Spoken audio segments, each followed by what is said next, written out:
सुव्यवस्थित शिक्षा किसी भी राष्ट्र की रीढ़ होती है। भारत की ज्ञान परंपरा में अध्यात्म और विज्ञान का अद्भुत समन्वय देखने को मिलता है। आने वाले समय में शिक्षा का सही समन्वय विश्व का नेतृत्व करने में भारत के समक्ष सक्षम बनाएगा।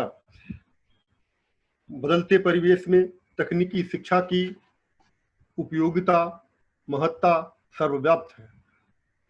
सौभाग्य से उच्च शिक्षा की समसामयिक चुनौतियां एवं राष्ट्रीय शिक्षा नीति 2020 विषय पर आयोजित 2 दिवसीय ऑनलाइन संगोष्ठी के दूसरे दिन विशेष सत्र में हम सबका मार्गदर्शन करने के लिए मदन मोहन मालवीय प्रौद्योगिकी विश्वविद्यालय के परम सम्माननीय कुलपति प्रोफेसर श्रद्धेय प्रोफेसर जयप्रकाश पांडे जी की उपस्थिति, मैं इस अवसर पर आपका हार्दिक स्वागत अभिनंदन करता हूँ।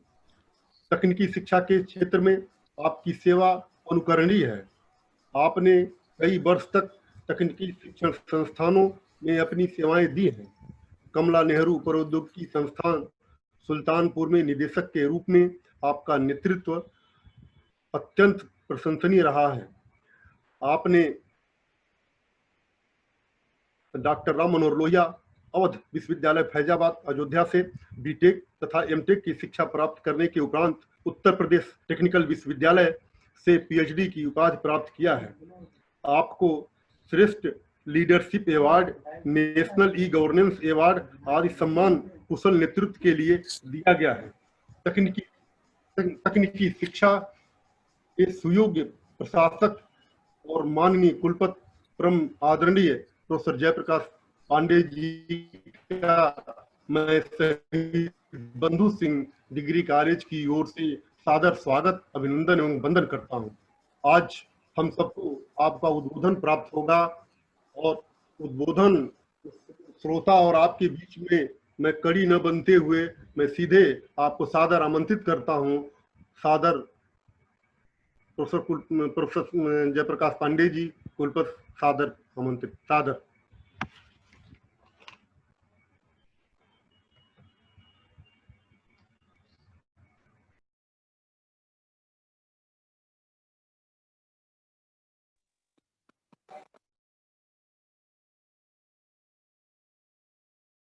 में जुड़े हुए हैं, जो कॉलेज का प्रबंधन है, जिन्होंने इस वेबिनार को करने की अनुमति दी है और उसमें पूरा भागीदारी करी है, उन सभी को ढेर सारा अभिनंदन। और हमारे मित्र हैं शाही साहब, वैसे तो गार्जियन है भी हैं, तो उनका भी हार्दिक अभिनंदन। इस नई शिक्षा नीति पे जो आयोजन किया है बंधु सिंह डिग्री का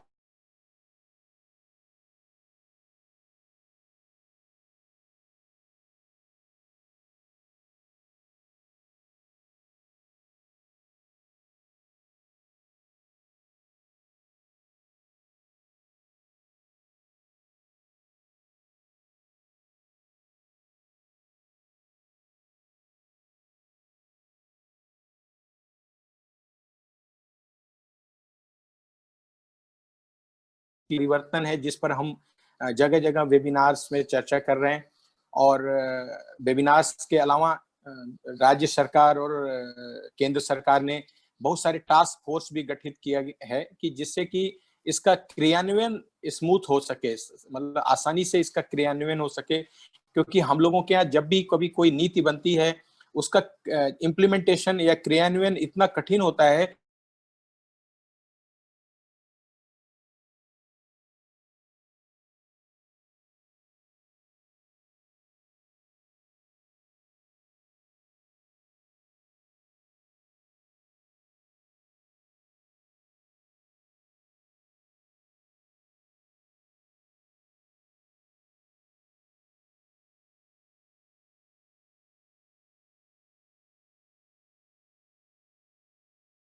ये भी रही होंगी उसके अंदर, जिसका क्रियान्वयन नहीं हुआ है। ये कारण है, ये नॉर्मल टेंडेंसी है कि जब भी कभी कोई नई चीज आती है तो उसमें कितना भागीदारी होगी स्टेक होल्डर्स की। हमारे इस शिक्षा नीति में स्टेक होल्डर कौन कौन से हैं?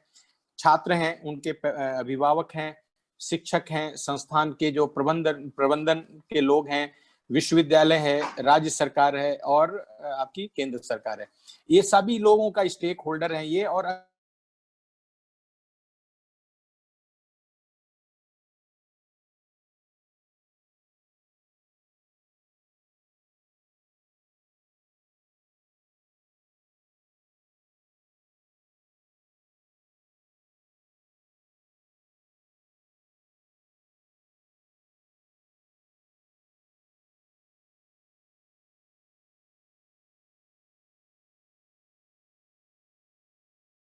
इसके दृष्टिगत हमारी जो केंद्र सरकार है वो एक बहुत ही अच्छी शिक्षा नीति लेके आए हैं, जिसका सचमुच देश को बहुत ही आवश्यक क्षण था और आवश्यकता है। और अभी जब आप धीरे धीरे अगर इसका ट्रू स्पिरिट में इम्प्लीमेंटेशन शुरू होगा तो आप पाएंगे कि बहुत सारी चीजें ऐसी हैं जो हम अपने, अगर आप अपना पुराना एजुकेशन सिस्टम देखिए, जब हम लोग पढ़ते थे या हमारे जो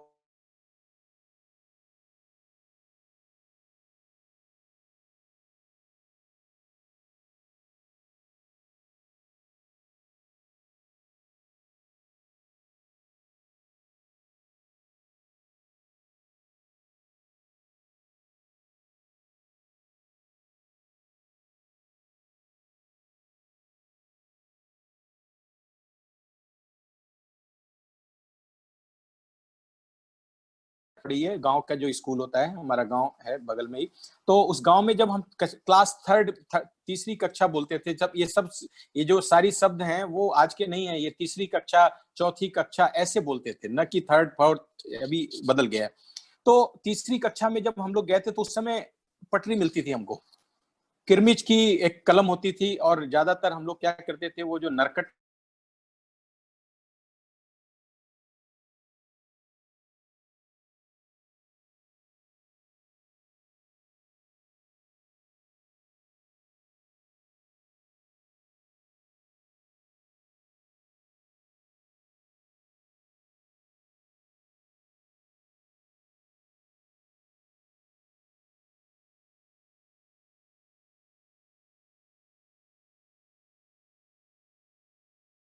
वाले स्कूल पटरी में शिक्षा ग्रहण किए। तो एक हम आपको वाकया बताते हैं। हमारे जो हेडमास्टर साहब थे, उन्होंने क्या किया, एक दिन बुलाया, अलग अलग ग्रुप में लड़कों को बुलाते थे, 4 लोगों को बुलाया और एक दूर लेके गए स्कूल के बगल में। उन्होंने क्या किया था, कुछ लोगों से जमीनें ले रखी थी। तो हम लोगों को बोला कि इतने वो उस समय ये मेजरमेंट तो होता नहीं था, वो पैरों पे कदम नाप के उन्होंने 10 कदम की जगह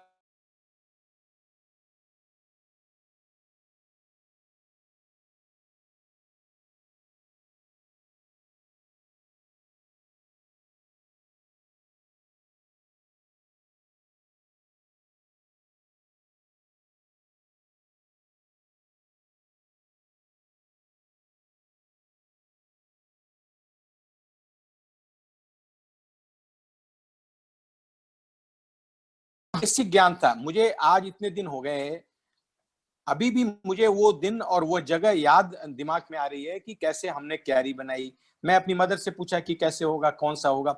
अच्छा, उसके बाद क्या करते थे, वो हर 15 दिन पे रिव्यू करते थे, आते थे, देखते थे किसका क्या हुआ, बीज हुआ, उसमें खाद डालना है, कौन सी खाद डालना है। तो ये जो व्यवहारिक ज्ञान है, ये आपको बताऊं क्लास 3 में हम लोगों को मिला। और हम लोगों ने सबसे पहले जो अंग्रेजी की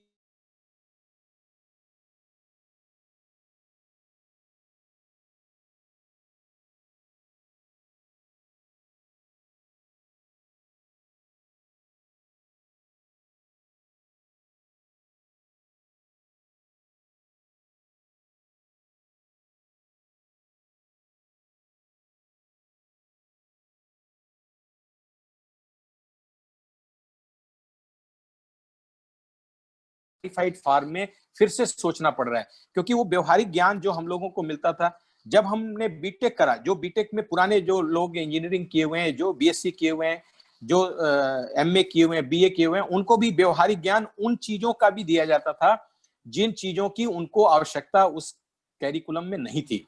उसके बावजूद भी उनको व्यवहारिक ज्ञान दिया जाता था। यह व्यवहारिक ज्ञान आपकी जिंदगी में आपकी सफलता के लिए बहुत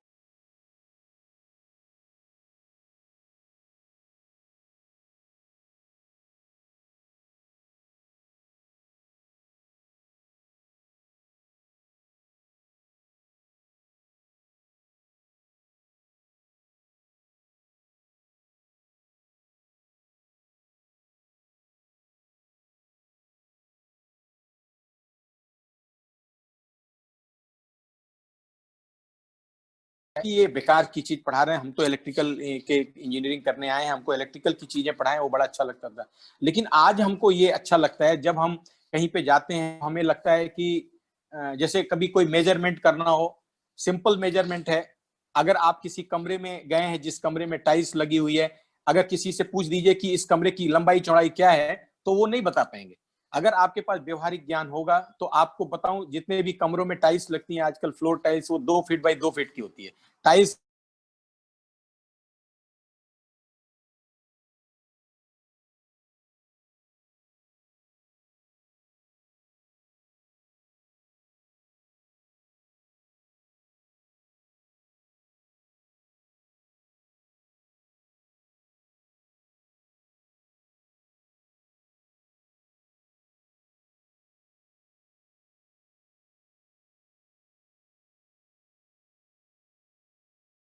ने इनपुट दिया, कितने लोगों ने ये किया, फीडबैक दिया, और कितने लोग इसमें इन्वॉल्व रहे। जो कस्तूरी रंजन साहब हैं, जो इस पैनल के हेड थे, मेरा सौभाग्य भी रहा है कि जब मैं परीक्षा नियंत्रक था उत्तर प्रदेश प्रावधिक विश्वविद्यालय का, तो ये एक कन्वोकेशन के मुख्य अतिथि थे और मैं ही इनका प्रोटोकॉल ऑफिसर था। मैं इनको लेने गया, जो इनकी सोच थी वो सारी चीजें परिलक्षित है। ये उस समय ही कहते थे, ये बात है 2008 की। उस समय उन्होंने ये कहा था कि हमारे शिक्षा में, हम लोग, हमसे पूछा उन्होंने, इंजीनियरिंग में आपके यहाँ क्या चल रहा है, तो मैंने उन्होंने हमसे एग्जामिनेशन, चूंकि मैं एग्जामिनेशन देखता था, तो उन्होंने बोला एग्जामिनेशन की आपकी प्रक्रिया क्या है। तो जब हमने प्रक्रिया उनको बताया तो उन्होंने कई प्रक्रियाओं पे प्रश्न चिन्ह उठाया। तो मुझे लगा भी कि हाँ, निश्चित रूप से प्रक्रिया हमारी प्रोटोटाइप है, मैकेनाइज्ड है, हम अपना कोई इनपुट नहीं देते हैं और बिना इनपुट के आधार पर हम परीक्षा ले लेते हैं और उनको, लड़के को, एक डिग्री सर्टिफिकेट दे देते हैं।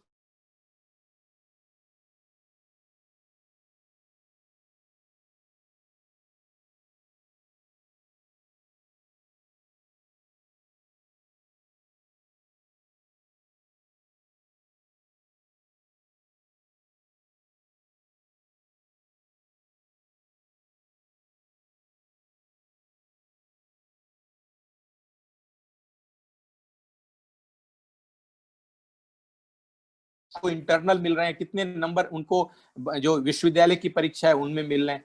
तो ये चीज करते हुए जब मुझे 2009 में अवसर मिला, तो हम लोगों ने पूरे उत्तर प्रदेश में जितने भी इंजीनियरिंग कॉलेजेस थे उनकी एक रिजल्ट एनालिसिस पब्लिश करी।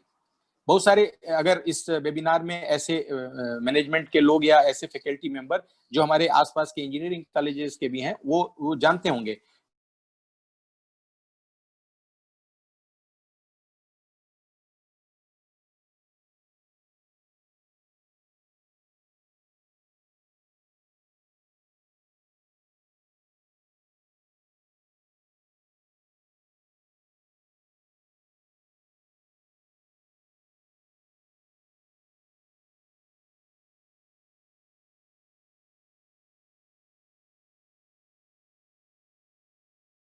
इसकी आज की डेट में स्किल डेवलपमेंट पर ज्यादा फोकस किया गया है। आप जितने भी हमारे एजुकेशन के माध्यम हैं, जैसे डिग्री कॉलेज है, यूनिवर्सिटी है, इंजीनियरिंग कॉलेज है, मैनेजमेंट कॉलेज, आईआईएम, आईआईटीज, ये हम लोग क्या किए, हम लोग अपने ध्येय से बिखर गए। सबसे पहले ये तय हुआ था, पूरे जब आईआईटीज बनी थी, मैं आपको बताना चाहता हूँ।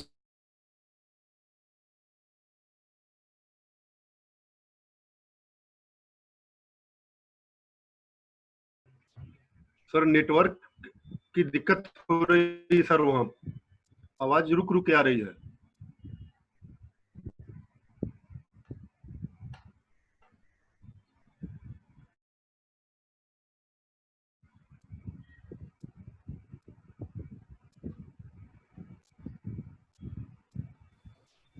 अभी आ रही है आवाज? जी जी आ रही है, हाँ जी जी सर। ये नेटवर्क का एक्चुअल में हमारे यहाँ तो चल रहा है, वो आपके यहाँ भी दिक्कत हो सकती है क्योंकि बीच में चला जा रहा है ना। तो मैं बताना चाहता था कि आईआईटी जब बने थे, तो आईआईटीज की जो वो था मैंडेट, वो ये था कि ये मास्टर ट्रेनर, अभी आवाज आ रही है? जी जी आ रही है। मास्टर ट्रेनर बनाना था उन्हें, उनको ये करना था कि अच्छे ट्रेनर बनाएंगे और वो समाज के अलग अलग कॉलेजों में जाएंगे, वहां वो ट्रेनिंग कराएंगे, तो जिससे कि एक हमारे पास एक फैकल्टी मेंबर्स अच्छा ट्रेंड, एक उच्च शिक्षण संस्थान का ट्रेंड किया हुआ फैकल्टी मेंबर्स आएगा, तो वो हमको जो बाकी शिक्षा देते हैं, जो नीचे नीचे सब्सिक्वेंटली नीचे ट्रांसफर होगी, वो धीरे धीरे अच्छी हो जाएगी। लेकिन वो अपने रास्ते से भटक गए, हम भी भटक गए, तो स्थिति ये आ गई कि अब हमको ये चीजें करनी पड़ रही हैं। अब आपको एक एग्जांपल बताता हूं। आज की डेट में कक्षाओं में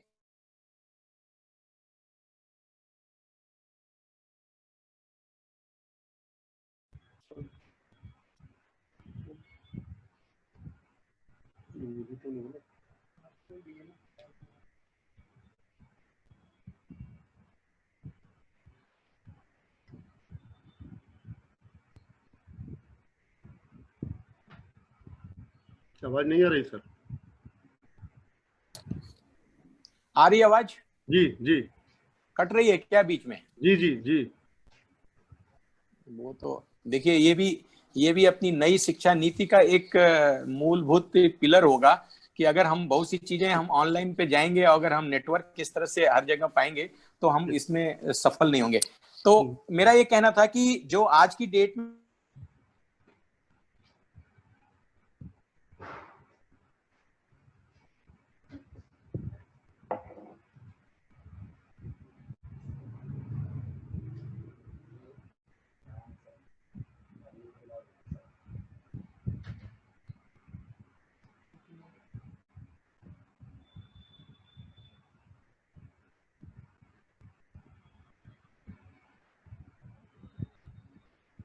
ऐसा नहीं है कि ट्रेनिंग की पहले व्यवस्था नहीं रही है, पहले भी व्यवस्था रही है, लेकिन क्या हुआ है कि वो धीरे धीरे वो उस व्यवस्था से हम दूर हटते चले गए और अब हमको किसी दूसरे मॉडल में लेके आना है।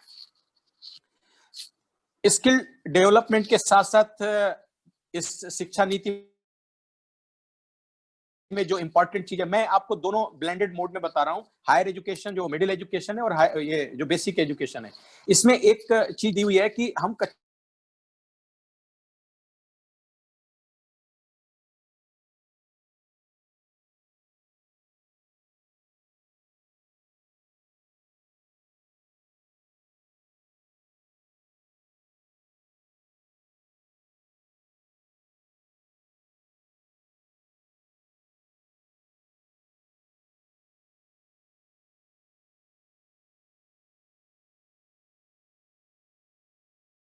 चाइना में भी बहुत ज्यादा है। आज की डेट में आप अगर इस आवाज आ रही है क्यों? हेलो, आवाज आ रही आवाज? जी। अगर आप कुछ नहीं करिए, आप ये सोचिए कि जो चाइना से प्रोडक्ट हमारे यहाँ पहले आते थे, झालर सबसे कॉमन एग्जांपल होगा, सभी को अच्छी तरह से आ जाएगा, वह इतने सस्ते रेट में क्यों पड़ा? कभी भी हम लोगों को सोचना था कि इस पे कि ये इनकी प्रोडक्टिविटी इतनी सस्ती क्यों पड़ रही है। ये इसलिए पड़ रही है कि उनके यहाँ जो स्किल डेवलपमेंट का स्किल जो कॉस्ट है वो कम है। क्यों? क्योंकि उनके यहाँ बहुत सारे लोग स्किल्ड में हैं।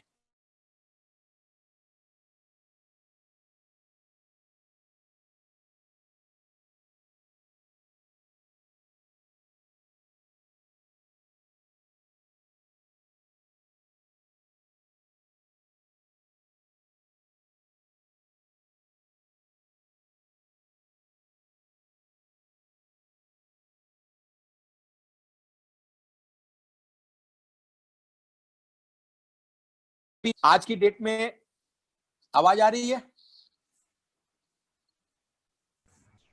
आवाज आ रही सर? हाँ, उनको ये जरूर बताया जाना चाहिए छात्रों को कि यह वह क्यों पढ़ाए जा रहे हैं, क्यों पढ़ाना पड़ रहा है। आज की डेट में नई एजुकेशन पॉलिसी में भी वो चीज आई है और वाशिंगटन अकॉर्ड में भारत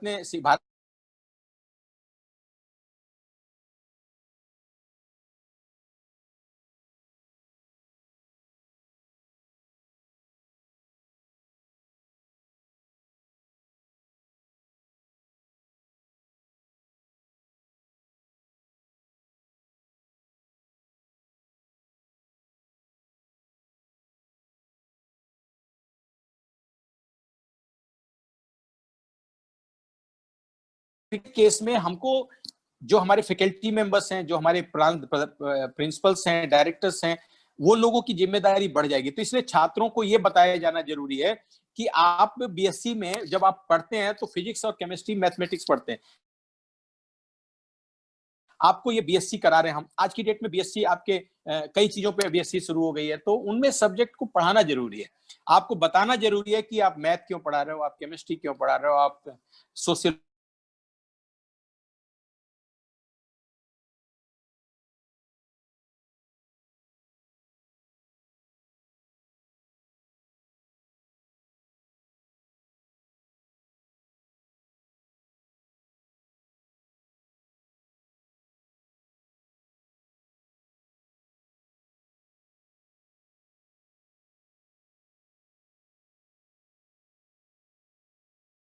मेरी पीएचडी हो गई, तो मुझे लगा कि अब क्या पढ़ना है, अब हमारे पास पढ़ाई के क्या क्या एवेन्यूज अवेलेबल हैं।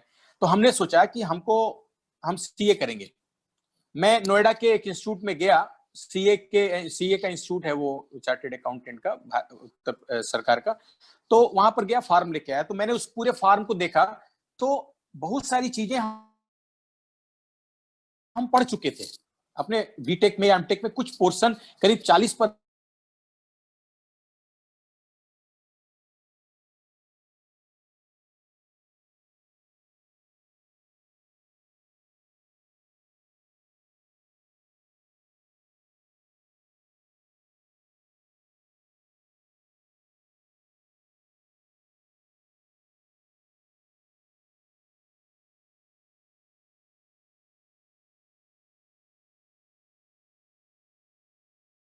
की क्रेडिट बैंक बनाने की व्यवस्था है। क्रेडिट बैंक का आपको एक एग्जांपल बता दूं। क्रेडिट बैंक मतलब कोई छात्र ऐसा है जो बीच में अपनी पढ़ाई छोड़ दे, या जहां तक वो पढ़ रखा है उसके क्रेडिट को हम, जब वो हमको फिर से ज्वाइन करे, फिर से वो कोर्स करना चाहे, उसको हम एड ऑन कर दें, उतनी चीजों को उसे दोबारा पढ़ने की जरूरत नहीं पड़े। इसका एक एग्जाम्पल बताता हूं। ऐसे बहुत सारे छात्र अपनी जो शिक्षा है बीच में किसी न किसी कारण से, अभाव के कारण से वो छोड़ देते हैं, या कोई उनका दूसरा एंगेजमेंट हो जाता है, वो छोड़ देते हैं। लेकिन उनके पास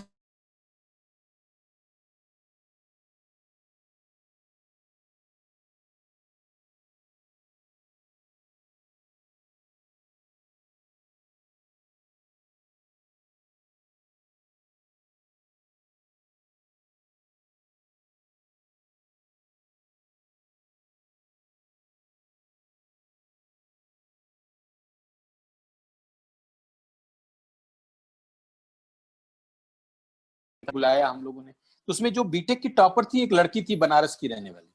तो वो बनारस की रहने वाली लड़की थी, गरीब परिवार से थी, और उसके 3 बहनें थी, और उसके पिताजी किसी विद्यालय में टीचर थे। तो उन्होंने एडमिशन करा लिया। एडमिशन, चूंकि बच्ची तेज थी, मेरिट से आई और उसको एक नोएडा का अच्छा कॉलेज मिल गया, लड़की टॉप भी कर गई। तो हम लोग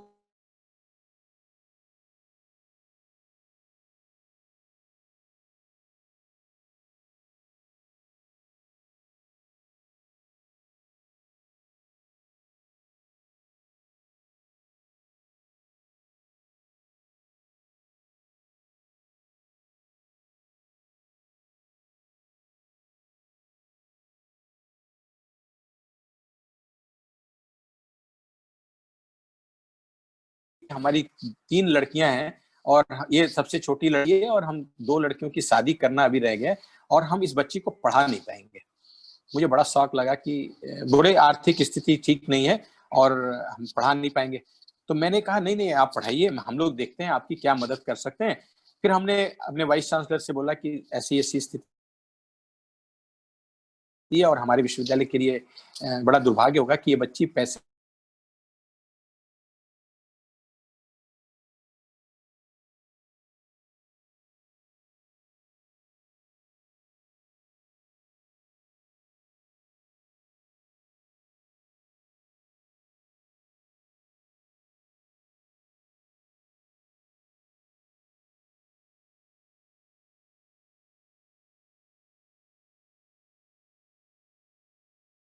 कि आज ये कह रहे हैं कल को ये चले जाएंगे, तो पता नहीं ये कॉलेज वाले बिना कागज लिए हुए देते। वो हमारे पास सिर्फ इसलिए आए थे कि उनके ओरिजिनल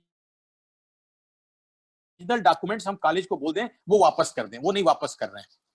तो लेकिन एनीवे वो फीस नहीं लिया, वापस किया कि नहीं किया नहीं पता। फिलहाल वो लड़की छोड़ के चली गई। जब उसका सेकंड लगाया गया कि तो वो लड़की छोड़ के चली गई, और फिर मैंने उसके फादर को टेलीफोन नंबर पे डायल किया तो उन्होंने कहा कि वो कॉलेज में पैसे दिक्कत थी और अब हमारे पास जब पैसा हो जाएगा तो हम सोचेंगे कि कोई इसको इस स्किल का कढ़ाई सिलाई का कोर्स करा देंगे। यह हमारी शिक्षा व्यवस्था के लिए एक चैलेंज था कि एक बच्ची जिस मेरिटोरियस थी लेकिन इन अभावों के कारण उसने अपनी शिक्षा छोड़ दी। और ऐसा नहीं है कि पैसा उसके पास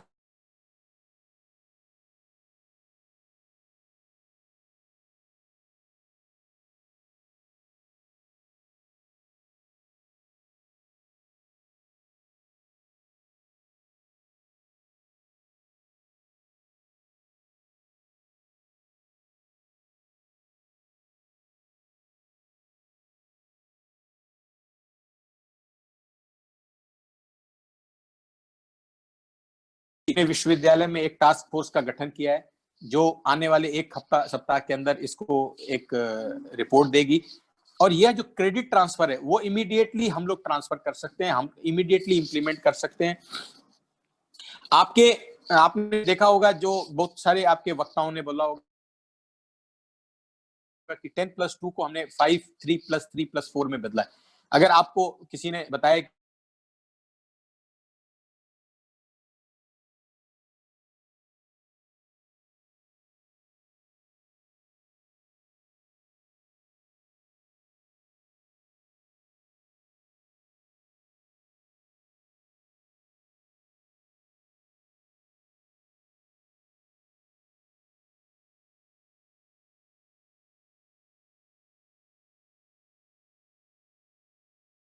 की डेट में वो एक इसका कंप्यूटर वर्जन आया हुआ आर्टिफिशियल इंटेलिजेंस, उसके अंदर भी न्यूरॉन्स होते हैं जो आपका आर्टिफिशियली इंटेलिजेंट सिस्टम डिजाइन करता है। 85% जो न्यूरॉन डेवलप होते हैं, माइंड डेवलप होता है, वो 6 साल तक की एज का होता है। इसके बाद धीरे धीरे उसका जो डेवलपमेंट का स्टेग्नेशन है वो बढ़ जाता है, बहुत ही स्लो डेवलप होता है। तो हमको क्या करना है, हम कितने शार्प हैं, कौन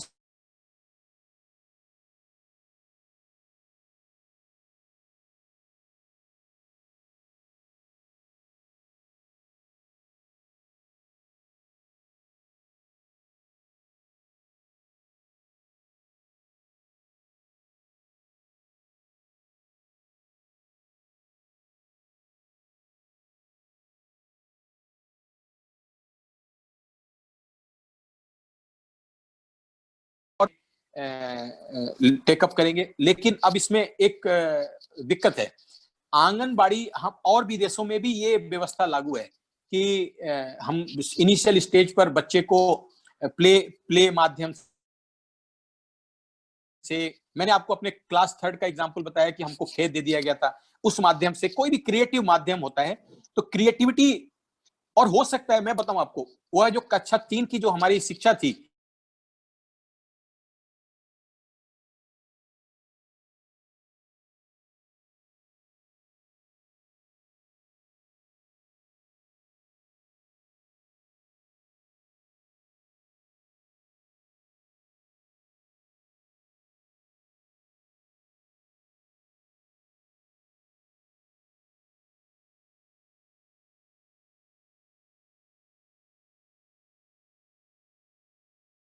इस प्लेटफॉर्म पर अवेलेबल हैं, वो स्टीयरिंग कमेटी के सदस्य भी हैं। मेरा ये सुझाव है कि जब हम शिक्षा दे, ये स्किल ट्रेन करें, आंगनबाड़ी में विदेशों में जो बेस्ट ट्रेनर होते हैं वो इस पीरियड में बच्चों को उपलब्ध कराए जाते हैं, जो बेस्ट ट्रेनर हैं। तो इसलिए जब भी इसका इंप्लीमेंटेशन हो, जो भी स्टेक होल्डर्स हैं, और जब भी कभी आपको किसी भी प्लेटफॉर्म पर सुझाव देना है तो उनका सुझाव ये होना चाहिए कि शुरू के जो ट्रेनिंग है आंगनबाड़ी में अच्छे ट्रेनर आंगनबाड़ी के लोगों को अगर ट्रेन कराना है उनसे, तो उनको अच्छा उनकी ट्रेनिंग उपलब्ध कराई जाए। और इसलिए क्योंकि वो जो ट्रेन करेंगे बच्चों को, क्योंकि उस पीरियड में 80% ब्रेन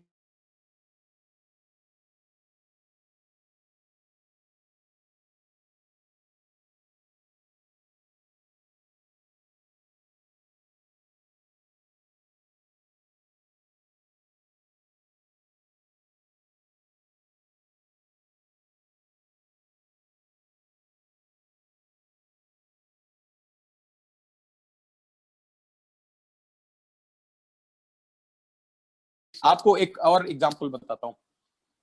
एआईसीटी ने इंजीनियरिंग के छात्रों को ह्यूमन वैल्यूज के सब्जेक्ट पढ़ाने शुरू किए। ये 2009 में, सॉरी 2007 में एआईसीटी ने, यूजीसी ने ह्यूमन वैल्यूज सेल गठित करी।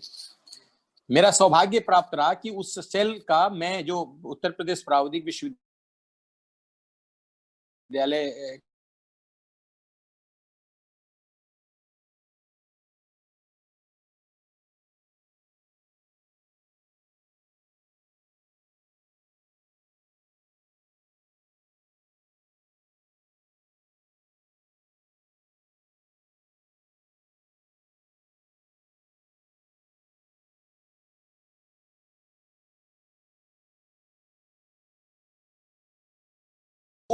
भ्रष्टाचार की परिभाषा होगी,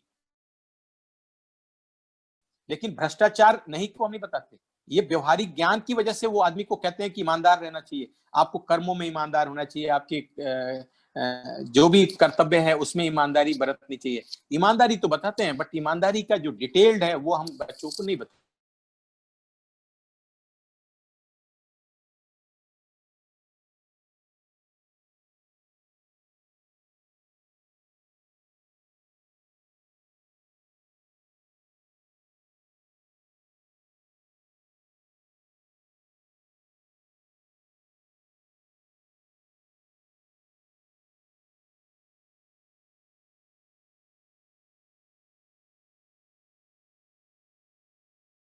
हुआ कि जब मैं निदेशक हुआ तो ये हुआ कि इस पेपर को कौन पढ़ाएगा। तो जो सज्जन पढ़ा रहे थे हमारे आने से पहले, उनके अंदर बहुत सारी कमियां थी। कमियां क्या है? पान का गुटखा खाते थे, अपने कमरे में उनका कमरा गंदा रहता था, जो डस्टबिन है वो गंदी दिखती थी। तो मैंने मन में सोचा कि यार ये बताओ, आपकी ये अगर ह्यूमन वैल्यूज पढ़ाएंगे तो ये क्या वैल्यू इनकलकेट कर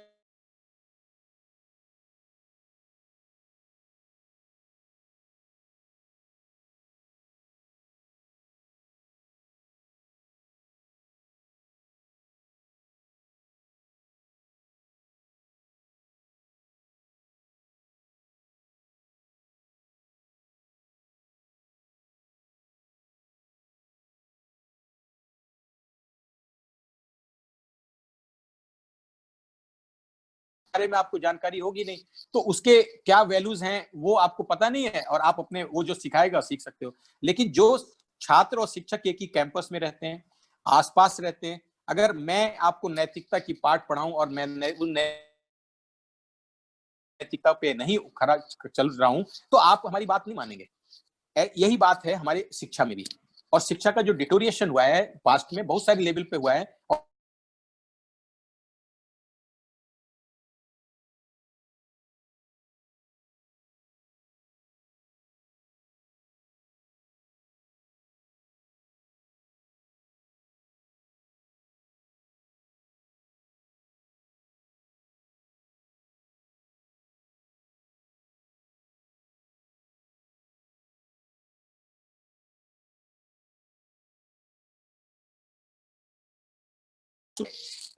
हम आपको एक इंजीनियरिंग का एग्जाम्पल ले लें। हम लोगों का 4 साल का कोर्स होता है और एमसीए 3 साल का कोर्स होता है।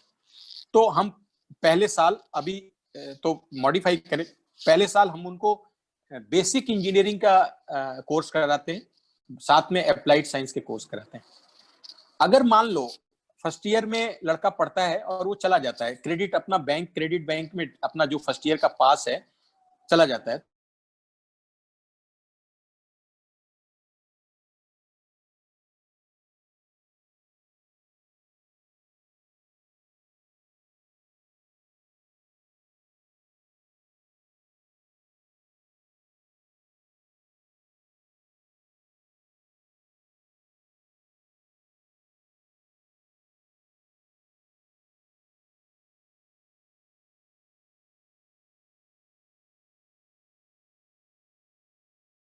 नई शिक्षा नीति पे इम्प्लीमेंटेशन की बात कर रहे हैं, हम रोड मैप बना रहे हैं, क्रियान्वयन कर रहे हैं। ऑलरेडी आईआईटी चेन्नई ने इसका इम्प्लीमेंटेशन शुरू कर दिया।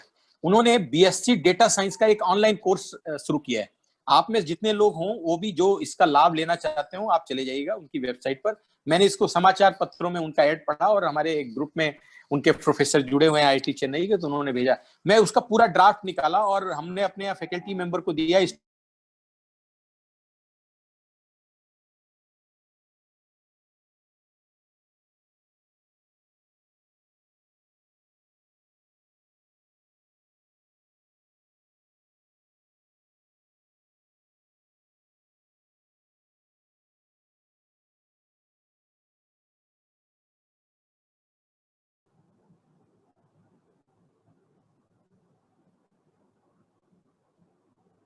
तो क्या किया, बोला ऑनलाइन करना है। अब आप, अगर आपको ये सारी ज्ञान ना हो, आप कैसे टेक्नोलॉजी को उपयोग कर पाएंगे? तो बहुत सारे एडवोकेट तो बैठ गए घर, लेकिन जिन लोगों ने इस बीच में अपने लिए अपना अपग्रेडेशन किया नॉलेज में, वो आगे चले गए। तो जो बीएससी डेटा साइंस का उन्होंने एक कोर्स शुरू किया, उसमें फर्स्ट ईयर अगर बीए एक साल पास कर लेता है तो हम उसको वो देते हैं, एक सर्टिफिकेट वो दे रहे हैं, उनके यहाँ कंटिन्यूइंग एजुकेशन सेल है, वो देगा। 2 साल के बाद वो डिप्लोमा दे रहा है, डिप्लोमा इन डेटा साइंस। बहुत सारे डिप्लोमा डेटा साइंस में और लोग करा रहे हैं, लेकिन एक आईआईटी चेन्नई का भी एक डिप्लोमा का आएगा कोर्स आ रहा है। तीसरा 3 साल के बाद वो बीएससी डेटा साइंस की डिग्री दे रहे हैं। तो आप सोचिए कि उन्होंने क्रियान्वयन शुरू कर दिया है। आप आप डिग्री महाविद्यालय में हैं, आप बंधु सिंह महाविद्यालय में आप इसका प्रयोग भी करेंगे। और कैसे करेंगे, ये आज से आप सोचना शुरू कर देंगे, जितने भी फैकल्टी मेंबर हैं, कि आपके यहाँ भी बीए होगा, बीएससी होगा, बीकॉम होगा। बी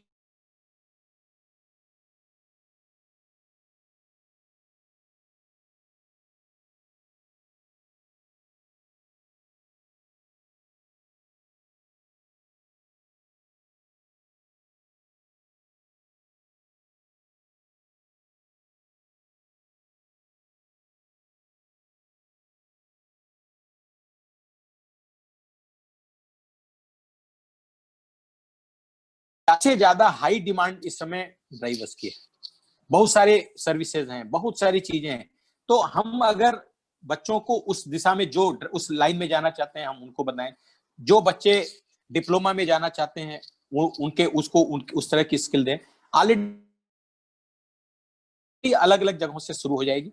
और कुछ संस्थान ऐसे हैं जिन्होंने इसके बारे में और पहले से काम शुरू कर दिया, अब रिफाइन करना।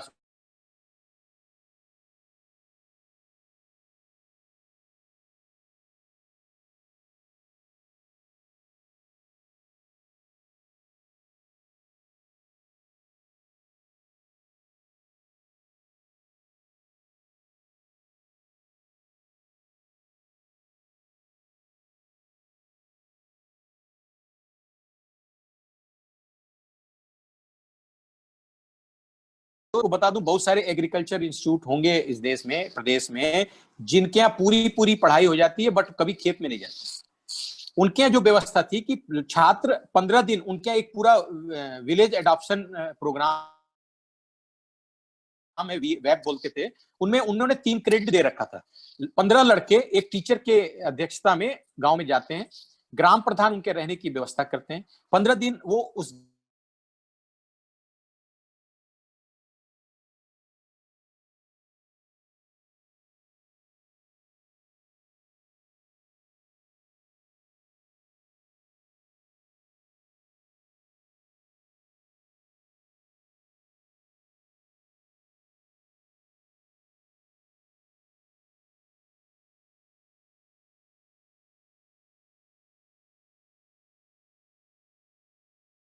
आपको इसमें करना चाहिए, कौन सा बीज कब बोना चाहिए, कौन सा प्रोड्यूस कैसे होना चाहिए।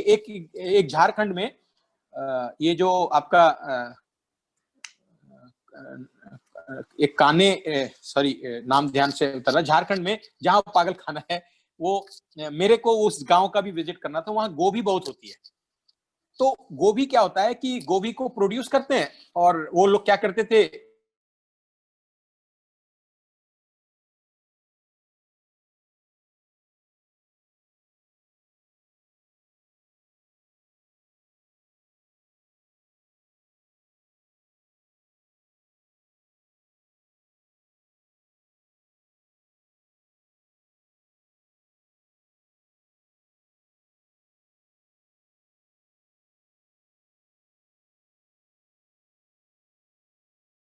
फिर मार्केट स्टडी किया, फिर वो थर्ड ईयर में जब गए तो उन्होंने कहा कि आप एक काम करिए, उन्होंने प्लांट वगैरह लेके गए कि कैसे उस गोभी का अचार बनाना है और गोभी को ड्राई प्रिजर्व करना है। ऐसा उन्होंने किया कि गोभी ड्राई कर रहे हैं और जब आपको गोभी का सीजन ना हो तो कोल्ड स्टोरेज में रखने के बजाय उपयोग करें।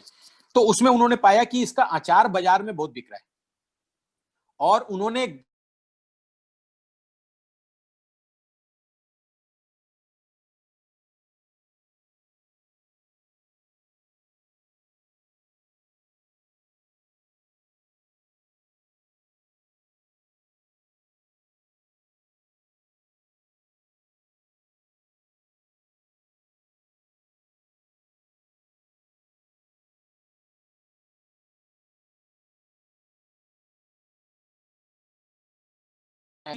तभी हमको आत्मनिर्भर बन पाएंगे। और इस शिक्षा नीति में उसका भी समावेश है, जगह जगह समावेश हो रखा है और आपको आने वाले समय में इसका उपयोग दिखेगा।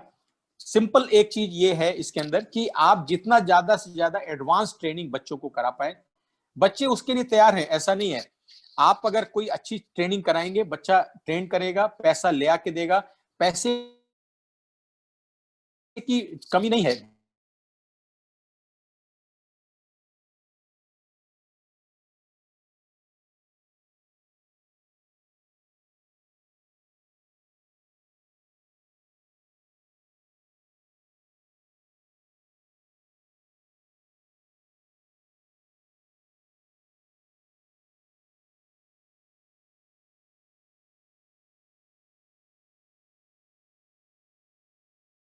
प्रबंधन है कॉलेजों का, वो अगर ये सोचे कि हमारा नुकसान हो जाएगा, हम वैसे भी शिक्षा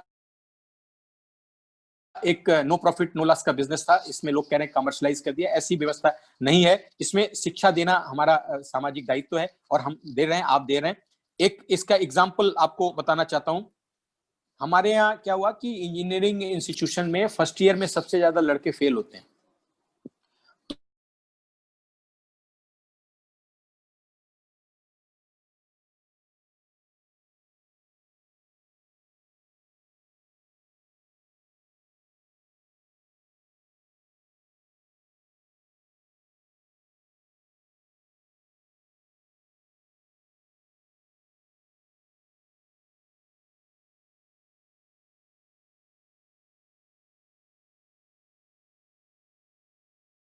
हमारे वाइस चांसलर थे उत्तर प्रदेश प्रावधिक विश्वविद्यालय के, तो उन्होंने वो एनालिसिस बहुत अच्छी करते थे। एनालिसिस करके हम लोगों ने ये पाया कि अगर इन बच्चों को जो हम फेल करके बाजार में डाल देते हैं, ये बेचारे कहीं के नहीं रहते हैं, तो हम इनको अपॉर्चुनिटी दें कि हम इनको एग्जाम करा लें, बिना एग्जाम के पास ना हो पाए, और हम ज्यादा से ज्यादा अपॉर्चुनिटी दें सो दैट कि ये कम से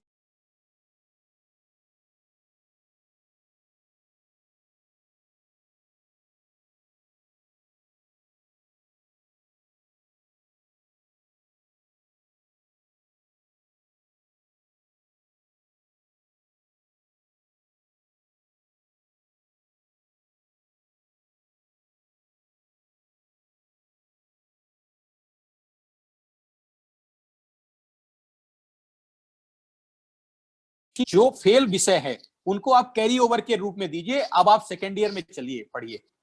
ये है फ्लेक्सिबिलिटी। तो हमारे सिस्टम में जो हम परीक्षा वो जो एक मैकेनाइज्ड व्यवस्था है उससे हटने की भी व्यवस्था इसमें दी हुई है। हम केवल कागज देखते थे, हम ज्ञान नहीं देखते थे। बहुत सारे एम्प्लॉयर ने हमको, जब मैं डायरेक्टर था लड़कों के प्लेसमेंट के लिए गया, तो उन्होंने कहा कि आपके केवल जो 100 छात्र हैं उन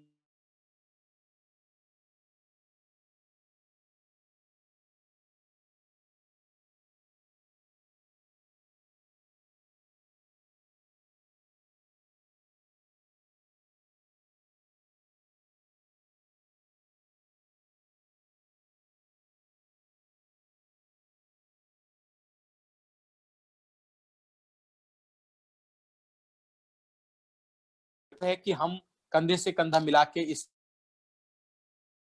शिक्षा नीति को ट्रू सेंस में सभी का जिम्मेदारी है, कॉलेज के मैनेजमेंट की जिम्मेदारी है, फैकल्टी मेंबर्स की जिम्मेदारी है। अगर वो कॉलेज अच्छा रहेगा तभी आप अच्छे फैकल्टी मेंबर रहेंगे। अगर जिस कॉलेज में अगर वो कॉलेज खराब होगा तो आपको भी लोग, जैसे आप कहेंगे कि ABC कॉलेज में मैं हूँ फैकल्टी मेंबर, तो लोग मुंह बनाने लगेंगे। तो ऐसे केस में आप छात्रों का भी बहुत योगदान है, छात्रों का बहुत सबसे ज्यादा स्टेक जो इन्वॉल्व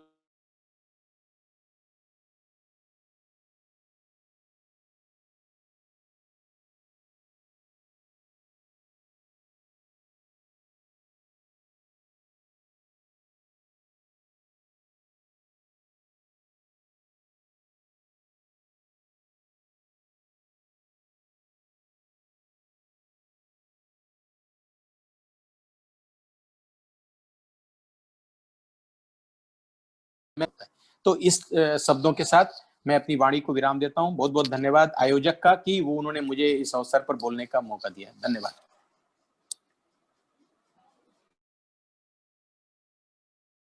आपका सारगर्भित उद्बोधन प्राप्त हुआ। आपने व्यवहारिक ज्ञान से लेकर के प्राथमिक शिक्षा से लेकर के उच्च शिक्षा तक सभी बिंदुओं पर प्रकाश डाला, हम लोगों का मार्गदर्शन किया। इसके लिए महाविद्यालय परिवार सदैव आपका आभारी रहेगा। आप महाविद्यालय परिवार ये उम्मीद करता है कि जब भी आपकी जरूरत पड़ेगी महाविद्यालय परिवार पर आपका आशीर्वाद मिलता रहेगा। इन्हीं शब्दों के साथ पुनः एक बार मैं आपका आभार व्यक्त करते हुए मैं अपनी वाणी को विराम देता हूं। बहुत बहुत धन्यवाद। भारत माता की जय।